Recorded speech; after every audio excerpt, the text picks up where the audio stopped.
प्रिय दोस्तों, बहुत समय पहले की बात है। एक गांव में एक अजय नाम का लड़का रहता था। वह राजस्थान के किसी शहर में रहता था।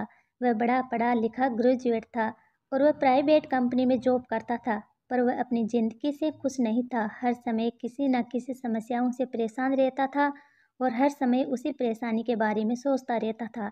एक बार अजय के शहर से कुछ ही दूरी पर एक फकीर बाबा का काफिला रुका हुआ था। शहर में चारों ओर उन्हीं की चर्चा हो रही थी। बहुत से लोग अपनी समस्याओं को लेकर उनके पास पहुंचने लगे। अजय को भी इस बारे में पता चला और उसने भी फकीर बाबा के दर्शन करने का निश्चय किया। छुट्टी के दिन सुबह सुबह अजय फकीर बाबा के दर्शन के लिए गया तो वहाँ काफ़ी लोगों की भीड़ जुटी हुई थी। अजय बाबा के पास जाता है और बोलता है कि बाबा, मैं अपने जीवन से बहुत परेशान हूँ। हर समय समस्या रहती है, कभी ऑफिस की टेंशन रहती है तो कभी घर पर अनबन हो जाती है और कभी कभी अपनी सेहत को लेकर भी बड़ा परेशान रहता हूँ। बाबा, कोई ऐसा उपाय बताइए कि मेरे जीवन की समस्या खत्म हो जाए और मैं चैन से जी सकूँ।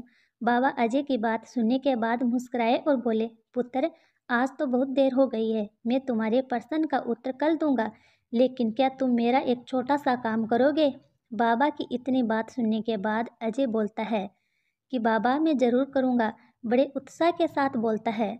बाबा अजय से कहते हैं कि बेटा, हमारे काफिले में 100 ऊँट है। उन ऊँटों की देखभाल करने वाला आज बीमार पड़ गया है। तुम आज रात उनका ख्याल रखो और जब 100 के 100 ऊँट सो जाए तो तुम भी आराम से सो जाना। ऐसा कहते हुए बाबा ने अजय को पूरी बात बता दी और बाबा अपने तंबू में चले जाते हैं। सुबह होने पर बाबा अजय से मिलने आते हैं और पूछते हैं, बेटा, रात को नींद कैसी आई? फकीर बाबा की इस बात को सुनने के बाद अजय फकीर बाबा से कहता है कि बाबा, मुझे तो रात को एक पल की नींद नहीं आई। मैं तो एक पल भी नहीं सो पाया। मैंने बहुत कोशिश की, लेकिन फिर भी सारे ऊँटों को नहीं बैठा पाया। कोई ना कोई ऊँट खड़ा हो ही जाता है। अजय दुखी होता हुआ बोला कि मैं जानता था कि मेरे साथ ऐसा ही होगा। आज तक ऐसा ही होता आया है।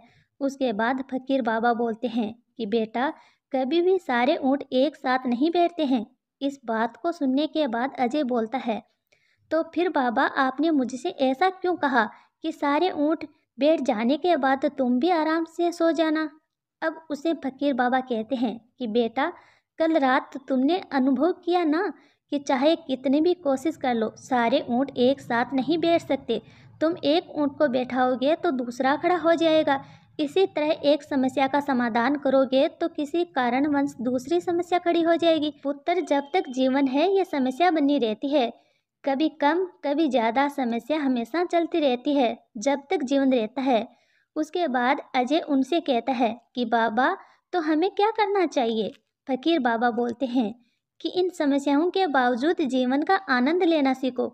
कल रात क्या हुआ, रात होते ही कुछ ऊँट खुद ही बैठ गए और कई को तुमने प्रयास करके बैठा दिया, पर बहुत से ऊँट तुम्हारे प्रयास के बावजूद भी नहीं बैठे और बाद में तुमने देखा कि तुम्हारे जाने के बाद उनमें से कुछ ऊँट खुद ही बैठ गए।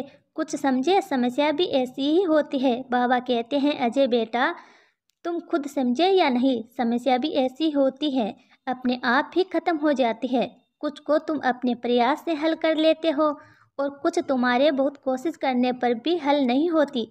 ऐसी समस्याओं को समय पर छोड़ दो, उचित समय पर वह खुद ही खत्म हो जाती है।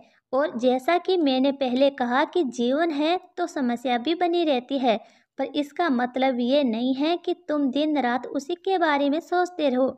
ऐसा होता तो 100 ऊँटों की देखभाल करने वाला व्यक्ति कभी सो नहीं पाता।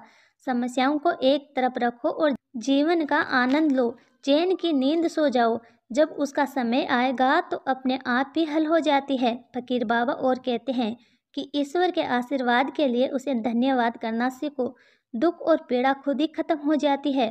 फकीर बाबा कहते हैं कि जब तक जीवन होता है तो उसको समझ जाए, जीवन में समस्या बनी रहती है और जो बंदा इन समस्याओं से घबरा जाता है, जो लोग पीछे हो जाते हैं, उनका पतन हो जाता है और जो लोग इन समस्याओं का सामना करते हैं वे लोग आगे निकल जाते हैं, वो लोग तरक्की कर पाते हैं।